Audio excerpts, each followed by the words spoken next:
deed, the world would be a better place, you know? As ink pulls from my pen, pain pulls from my heart. Knowing there's kids somewhere that actually starve. Take the time out, close your eyes, just picture this. No color, no hate, nemesis or differences. TV is filling me with scenes of negativity, but we can control it if we cooperate willingly. We came a long way, but got so much further to go. Guns kill, but hatred destroys us the most. And the problem could never be solved, you see.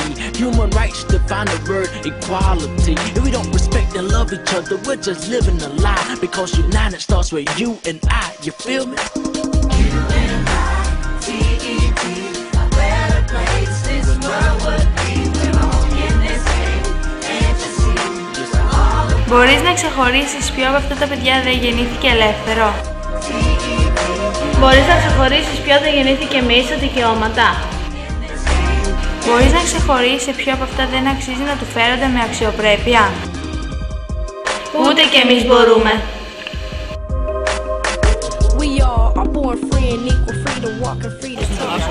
Είμαστε όλοι γεννημένοι ελεύθεροι και ίσοι. Μην κάνεις διακρίσεις. Το δικαίωμα στη ζωή. Όχι στη σκλαβιά. Όχι στα βασανιστήρια.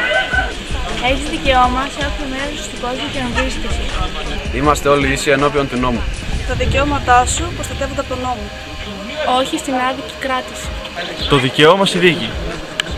Είμαστε πάντα αθώοι μέχρι αποδείξεις του εναντίου. Το δικαίωμα στην ιδιωτική ζωή. Ελευθερία κίνησης. Το δικαίωμα στην αναζητάς ασφαλή τόπο να ζήσεις. Δικαίωμα στην ηθαγένεια. Γάμος και οικογένεια. Το δικαίωμα στα δικά σου πράγματα. Ελευθερία σκέψης. Ελευθερία έκφρασης. Το δικαίωμα στις δημόσιες συγκεντρώσεις. Το δικαίωμα στη δημοκρατία. Κοινωνική ασφάλιση. Δικαιώματα των εργαζομένων.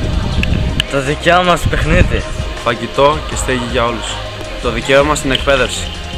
Το δικαίωμα στην πνευματική ιδιοκτησία. Ένας δίκαιος και ελεύθερος κόσμος. Υπευθυνότητα.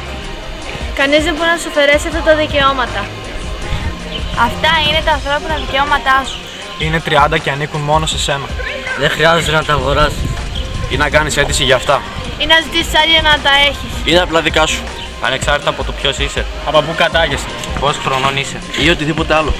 Είναι τόσο απλό. Ίσως να υπάρχουν άνθρωποι που τα αγνοούν. Ή να τα παραβιάζουν. Ή προσποιούνται πως δεν υπάρχουν. Αλλά δεν μπορούν να αλλάξουν το γεγονός ότι είναι δικά σου. Και μην ξεχνάς να τα διεκδικείς. Ανθρώπινα δικαιώματα. Για μένα. Για σένα. Για όλους μας.